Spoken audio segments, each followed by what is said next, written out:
Hello everyone, welcome to Bodhakur's IAS Academy.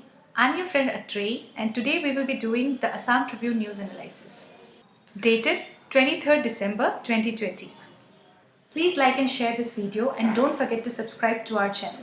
For more updates and free mock tests, visit our official website bias.bodhakursiasacademy.com. The link of the same has been provided in the description box below.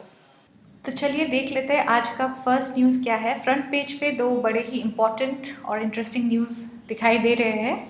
First is HC directive on holding floor test in BTC. The Guwahati high court on Tuesday directed the Bodoland People's Front and the UPPL, that is United People's Party Liberal, to go for a composite floor test to elect the CEM, that is Chief Executive Member for BTC, Bodoland Territorial Council. यहाँ पे floor test जो है वो एक नया term है और ये इम्पॉर्टेंट इसलिए भी है क्योंकि करंट इलेक्शंस में इसका यूज़ हो रहा है और एक इम्पॉर्टेंट और एक बहुत ही सिग्निफिकेंट इसका सिग्निफिकेंस ये ही है कि ये this has been introduce for the first time in the history of Assam politics. Okay, ये जो हो रहा है this is for the first time that in the history of Assam that a composite floor test will be held. हम आगे जाके देखेंगे कि what is a floor test, okay, why it is conducted, और इसका ही हाल ही में एक इंसिडेंट भी हुआ था, एक और स्टेट में फ्लोर टेस्ट भी हुआ था जिसके बारे में भी मैं डिस्कस करने वाली हूँ.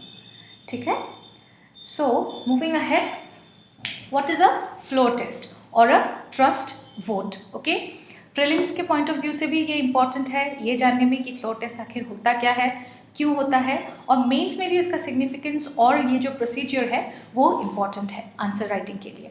तो for the mains part significance and procedure वो आप थोड़ा सा इन डिटेल्स में स्टडी कर लीजिएगा.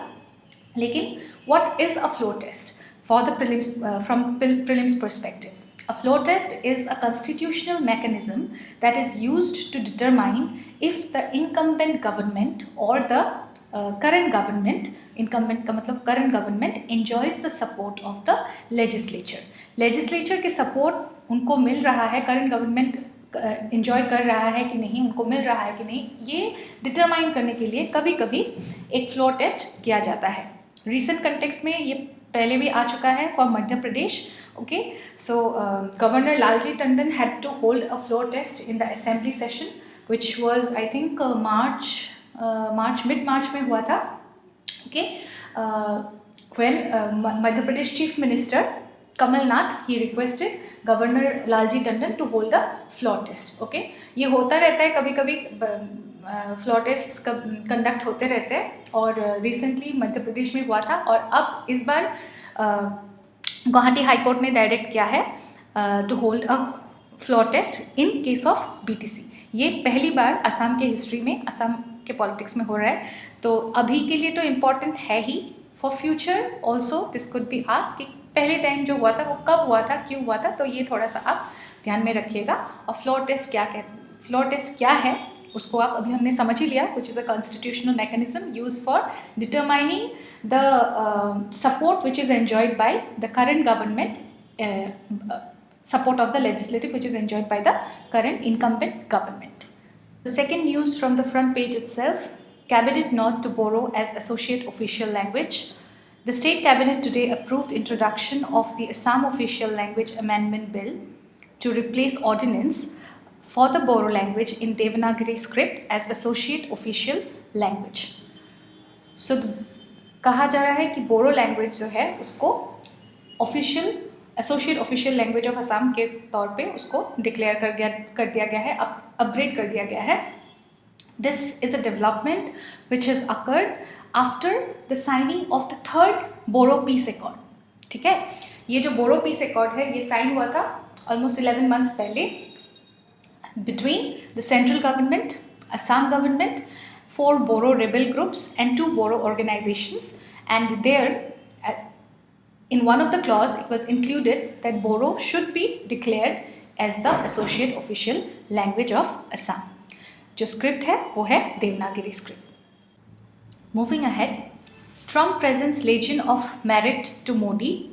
President Donald Trump has conferred the Legion of Merit, one of the highest military honors of the United States, on Prime Minister Narendra Modi for his leadership in elevating bilateral strategic partnership and accelerating emergence of India as a global power. So, the Legion of Merit (LOM) is a military award of the United States Armed Forces, ठीक है, which is given for exceptionally meritorious conduct in the performance of outstanding services and achievements. This has been conferred on Prime Minister Narendra Modi by President Donald Trump. India's ambassador to the US, Taranjit Singh Sandhu, accepted the award on behalf of Prime Minister from the US National Secretary Advisor Robert O'Brien at the White House on Monday. Next हम आते हैं editorial page पे. वहाँ पे first जो news दिया गया है, फर्स्ट जो आर्टिकल है, it's about new agricultural bills a critical perspective. ये जो है, आई सजेस्ट कि आप थोड़ा देर रुक जाइए और एक बार पूरा न्यूज़ अच्छे से हो जाने के बाद एक कंक्लूसिव अपना खुद ऐसे टाइप का आंसर मेंस पर्सपेक्टिव में आप बना लीजिएगा. हम लोग भी एक टॉपिक यहाँ पे इंक्लूड करेंगे. After some days will include farmers bill और ये पूरा इंसिडेंट के बारे में हम एक कंक्लूसिव वीडियो अपलोड करेंगे. And then the next article which is sewage treatment in Assam. This is again one of the important topics from mains perspective, जो GS 6 का होगा, जहाँ पे असम इन्वायरमेंट है. Sewage treatment is definitely one of the burning issues, leading factor of environment pollution. Water pollution हो जाता है, soil effect degrade हो जाता है, सॉइल का क्वालिटी डिग्रेड हो जाता है. सिवेज जो है वो काफ़ी डिफरेंट तरह के होते हैं, ऑर्गेनिक, इनऑर्गेनिक, टॉक्सिक एलिमेंट्स भी रहते हैं, जिसके वजह से वो पेनिट्रेट करके सी वाटर लेवल जो है, ग्राउंड वाटर टेबल, वहाँ पे चला जाता है. बायोलॉजिकल ऑक्सीजन डिमांड जो है, BOD जो है, which is an indicator of the organic load in water. Okay, if that gets exceeded, if it exceeds the national standard, then that has another impact. So ये पूरा जो है situation that has been very well explained in this article. I will suggest you to read this and make a note, write a essay type note for yourself. This is going to be very useful, beneficial from mains perspective. ये जो अगर मैं पूरा discuss करूँगी then it will take a lot of time, और ये this is actually another video in itself जो burning issues में आ जाएगा, शायद हम लोग इंक्लूड कर सकते हैं. Sewage treatment, aerobic anaerobic degradation कैसे डिफरेंटली होता है. दीपोर बिल जो रामसर साइट है, वेटलैंड है, वहाँ पे what are toxic elements which are, इतना डिटेल्स में जाने की ज़रूरत नहीं है, लेकिन फिर भी सर्टेन टॉक्सिक एलिमेंट्स, केमिकल्स जो लेवल बढ़ जाता है, तो what are the what type of impact it can have in the nearby areas और in the aquatic life there. Okay, so that can be one form. और sewage treatment in Assam अगर हम देखेंगे, ये तो गुवाहाटी और दीपोर बिल के perspective से हो गया. सिवेज ट्रीटमेंट इन असम एक ब्रॉडर पर्सपेक्टिव में जाएंगे तो देन अगेन थोड़ा सा और इलाबोरेट हो जाएगा.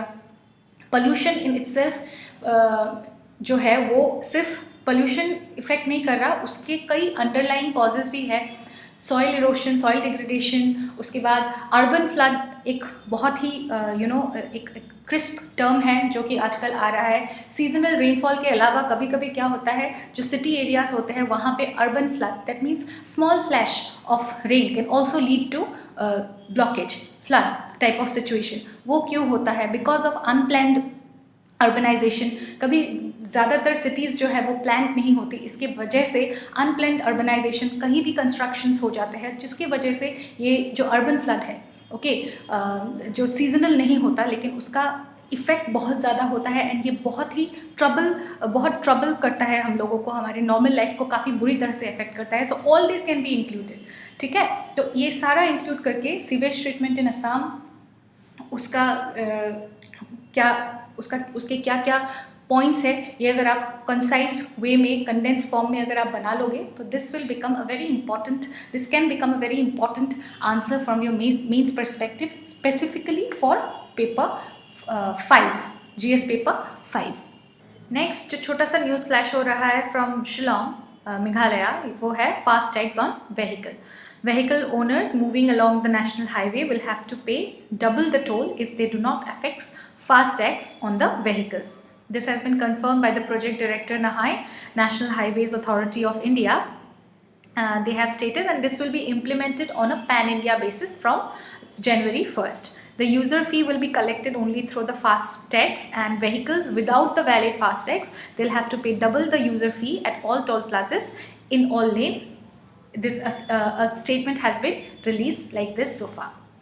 So friends, this is all for today. I will see you next with more informations and updates. Till then, keep learning and educating yourself, and don't forget to like, share and subscribe to our channel. Thank you and have a nice day.